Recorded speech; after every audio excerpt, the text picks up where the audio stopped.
దేశంలో ఉల్లి వాడకం భారీగా ఉంటుంది. అయితే డిమాండ్ తగ్గట్టుగానే దేశంలో ఉల్లి పండుతుంది. అయితే కొన్నిసార్లు ఉత్పత్తి తగ్గిపోవడంతో ధరలు పెరుగుతాయి. కొన్ని నెలల క్రితం దేశంలో పెరుగుతున్న ఉల్లి ధరలను అదుపులో పెట్టేందుకు కేంద్రం చర్యలు తీసుకుంది. ఉల్లి ఎగుమతులు రద్దు చేసింది. దీంతో ఉల్లి ధరలు తగ్గాయి.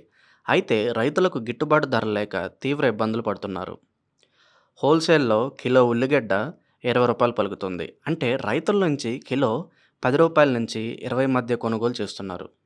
కొన్ని చోట్ల రూ. 10 తక్కువ చెల్లిస్తున్నారు. దీంతో ఉల్లి రైతు తీవ్రంగా నష్టపోతున్నాడు.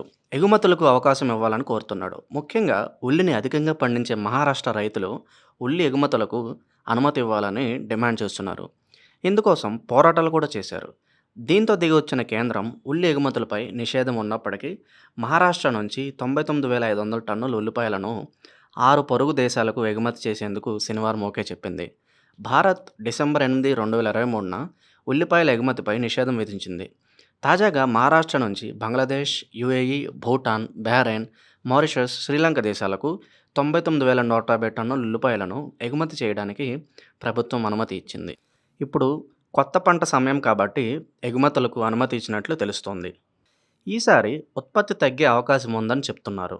మహారాష్ట్రలో 34.31 లక్షల టన్నులు, కర్ణాటకలో 9.95 లక్షల టన్నులు, ఆంధ్రప్రదేశ్లో 3.54 లక్షల టన్నులు, రాజస్థాన్లో 3.1 లక్షల టన్నులు ఉత్పత్తి తగ్గుతుందని అంచనా వేస్తున్నారు.